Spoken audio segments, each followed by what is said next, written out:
In the season 2 finale of Blindspotting, there are a few hard conversations, sometimes out of resolve with just a look, and a familiar face returns. So to wrap up the first storyline, Jackie and Trish. Jackie makes it clear that Trish does not love Jackie. It's that Trish is very possessive, and Jackie has to learn how to handle having Trish being her number one while Cuddy is her letter A.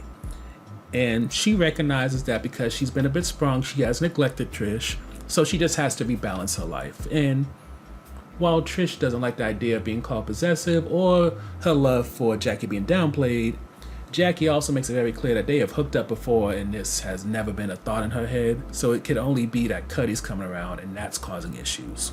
Following that, we have Earl's situation with his dad getting resolved, and the timeline was a bit weird in Blindspotting. We're told it's a week that has passed since Miles came home, and now it's New Year's Eve, which means it seems Meat Day, or whatever it's called, happened around Christmas. So, yeah. Either way, Marvin, who is Earl's dad, calls Earl, asking him to work with him on New Year's Eve in order to keep up with the restaurant because a lot of people called off. Earl is a little bit weirded out because his dad said work with and not for, but he doesn't really work that out with June, who of course supports whatever decision he makes, but instead he works out in group therapy, which Miles goes to. In between the two, the men talk about getting arrested, convicted, imprisoned, and getting out, and all the issues that come with that. And in the end, it leads to Earl deciding to work through the trauma and the triggers of going back into the restaurant where he was arrested and taken out. And with his father's support, he gets to work in the kitchen, be a co-chef, and it seems like their relationship has hit a new point where the healing has definitely begun in full force. Getting to the last topic, Ashley and Miles have not spoken in a week, and it seems Ashley decided to leave the awkwardness of his household to be on Nancy and Janelle's couch. After a week, Nancy's a bit tired of Ashley being on her couch, so she decides to push Ashley to talk. She pushes Rainey to talk, and Rainey is the first one to really reach out, and she does this while Ashley's trying to have alone time with her mom's grave. Naturally, Ashley is not that friendly toward Rainey when she pops up, but Rainey starts to realize that part of what is needed to get through to Ashley is that you have to stick around and deal with her even as she tries to push you away and be a little bit of an ass. So, with her trying to teach Ashley how to fight for something that she loves rather than just push people away and then kind of cut them off, this allows them to heal their relationship a little bit. Now, as for Ashley and Miles and them healing their relationship, it seems that through having that group therapy with Earl, something starts to click in Miles' head. And maybe just him want to get back to some form of normal. He forgives Ashley, and with that, by midnight, those two are now kissing.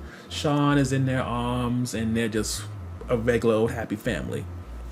Now, to be very clear, Trish is not signed up on any of this, so while Rainey is cool, Miles is cool, and of course Sean is cool because his parents are back together, Trish has not co-signed any of this, so when it comes to season 3, it's going to be about trying to get her back on board after what happened.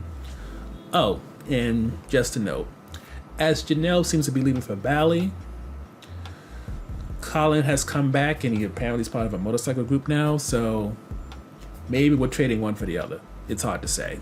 On a side note, which should have been in a recap, we find out this episode the full story regarding why Miles got arrested, and to make a long story short, Ashley's brother Monty, who we saw trying to go into Sean's birthday party, he brought a bag of pills to the house because his home got raided. He said that Miles and Ashley would only have to hold it for a day, and that night, Ashley and Sean left to go to Janelle's house. The police raided the house the next morning, and that's what led to Miles getting arrested, and also why Ashley pretty much just cut off her brother, especially because what she wanted to do with taking those pills was kind of live up to the promise that she made to her mom, who died in 2012, that she was going to take care of her little brother, but with him screwing her over and messing up the entire family, she has pretty much cut him off for now. Oh, And one last thing, because apparently I'm forgetting things in the recap now. The reason why Miles got out of prison is because the officers who were his arresting officers, they were found to be corrupt and planting evidence, so their cases got thrown out, including Miles. When it comes to this episode, going into the review section, there's really only one topic, and that's an on-the-fence topic dealing with you get enough to not go hungry, but you aren't left full, and that's because almost everything resolved a little bit too quickly. Miles and Ashley looked at each other for an extended amount of time, seemingly recapped their whole lives, and with that, they came to an understanding and forgiveness.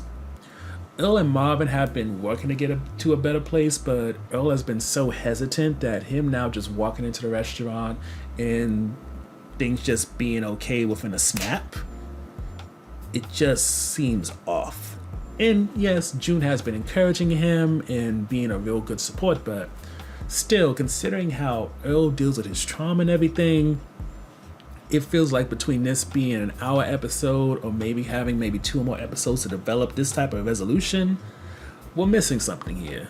And I would even say, to a point with the Trish and Jackie thing, I get that Jackie might be mature enough and know Trish enough to kind of boil down what all this is, but it still kind of feels like there should have been more to this.